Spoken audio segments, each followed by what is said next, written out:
I suspect that when Bishop Morris J. Dingman, watching us from somewhere in the sweet by and by, realized that Catholic Peace Ministry was going to honor women religious, he turned to whoever would have been around to say, what took him so long?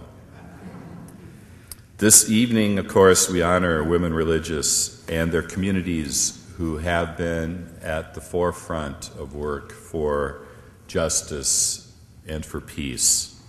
How much more than any of us, Morris Dingman appreciated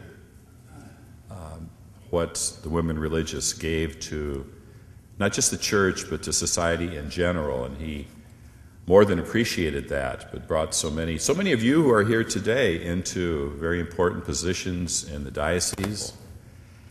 And I know that his appreciation of you was returned manyfold.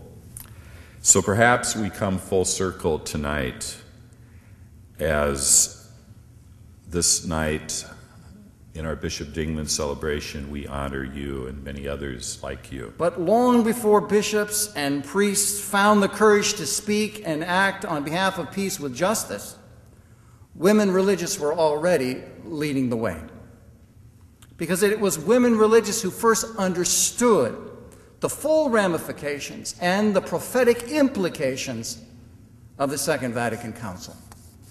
They were the first to connect the dots, to step out from behind their veils and their cloistered walls in order to engage the modern world by bringing our rich Catholic tradition to bear on the pressing social questions of the day.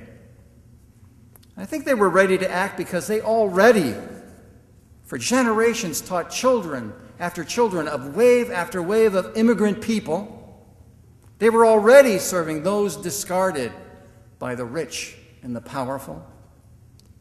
And maybe because they had so little power within the institutional church, they were able to fully embrace the winds of change that were blowing through the church. But as we know, powerful forces are now at work in our church, trying to close those windows that were opened by Vatican II and exercise old forms of authority on us and on them, trying to keep us all in line. And so I'm doubly honored tonight to speak in an event which is honoring women religious. It is my real honor this evening as a member of the Sisters of Humility to introduce to you our Vice President, Sister Johanna Rickel. She's going to receive this award in the name of all women religious. How I wish that my sister and friend, Sister Mary Dingman, were here to receive this award.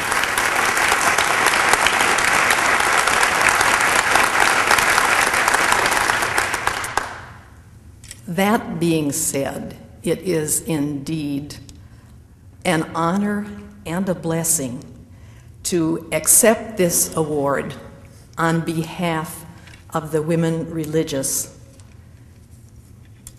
We women religious really stand on the shoulders of our foremothers and founders, and I believe I speak for all of us, with very much gratitude in our hearts, thank the Catholic Peace Ministry for thinking of us and for acknowledging the ways that we struggle and work to grow in our own understanding of what it means to be a follower of Jesus, to be a just one, to be a peaceful one, to be one who lives in community and is ready to embrace all. We are here because we all, I think, share those desires and that willingness to continue the struggle. Tom said about our need to create a new narrative. And I think Dave sort of alluded to the fact, or maybe some of us have even noticed, that women in the church might understand a little bit about people who live on the margins and perhaps are not fully acknowledged, or, no, something.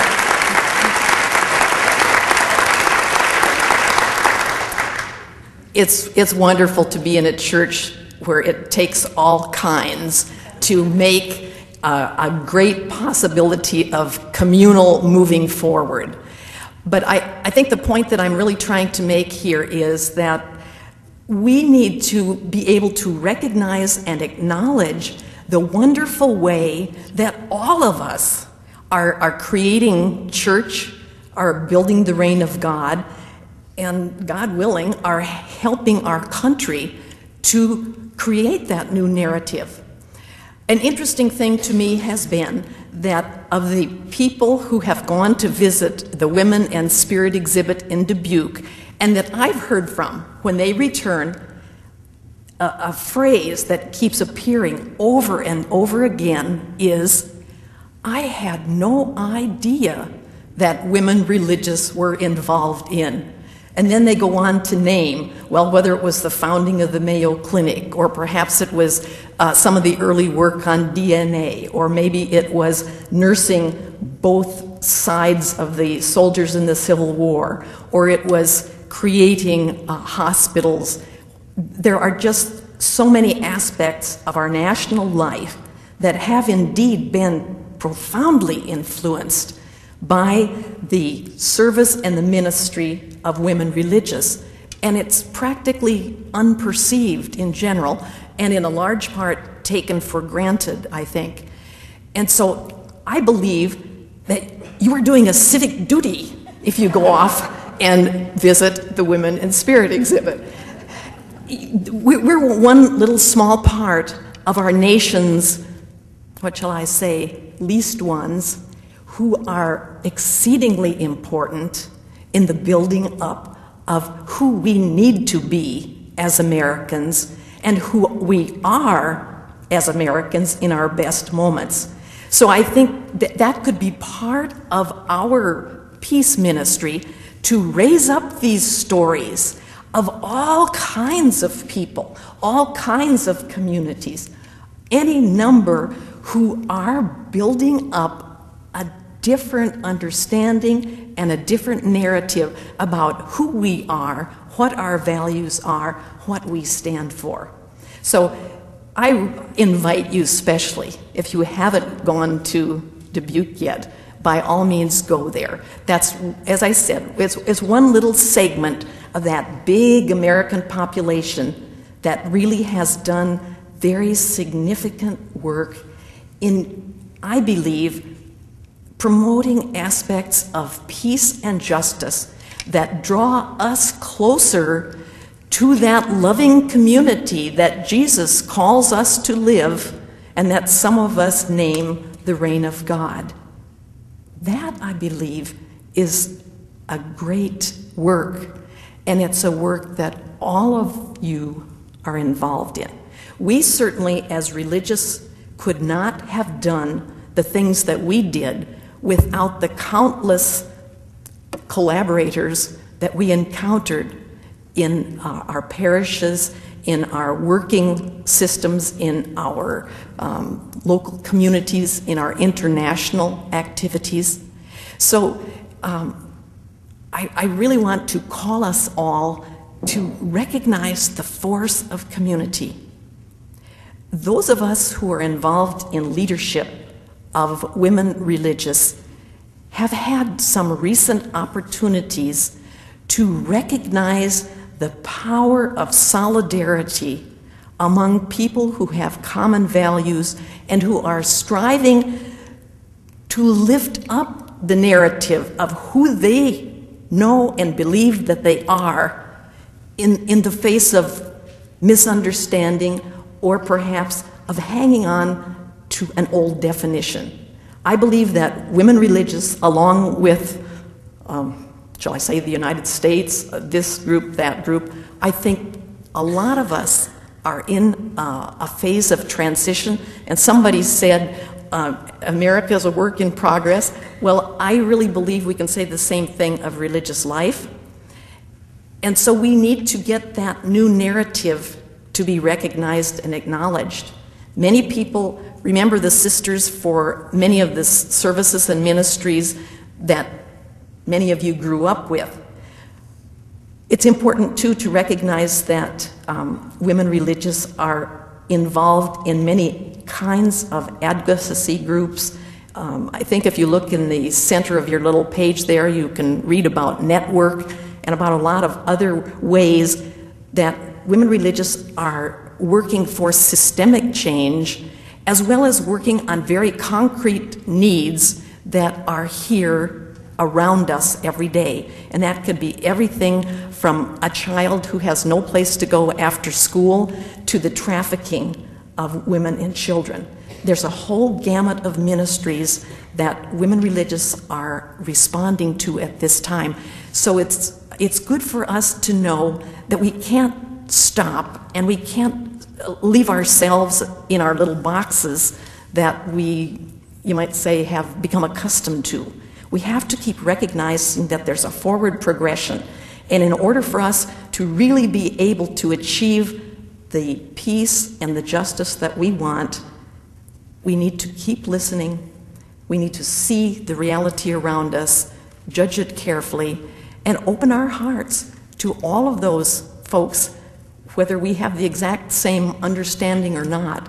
But I think that's the only way that the Holy Spirit can kind of grab us by the shirt and say, this way.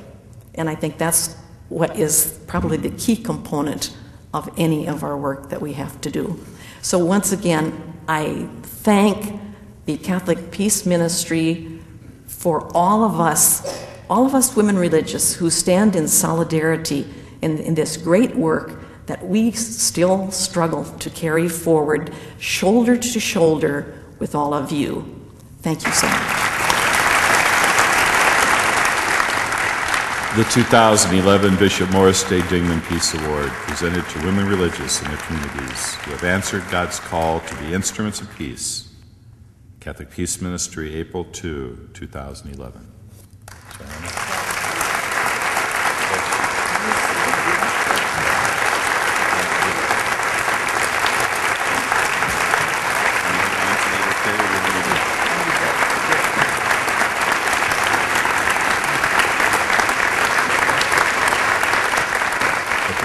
We do have certificates that we would like to award to all of the religious communities that are here present as best as we can.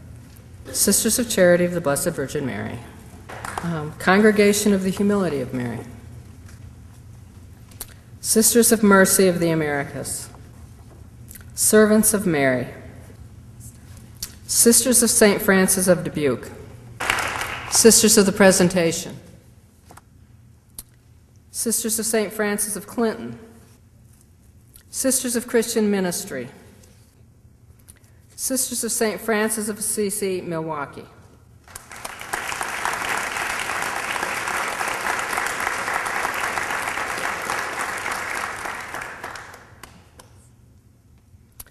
Benedictine Sisters of Mount St. Scholastica.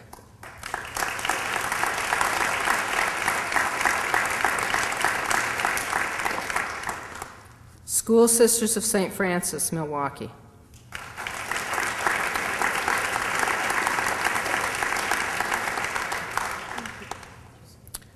Sisters for Christian Community.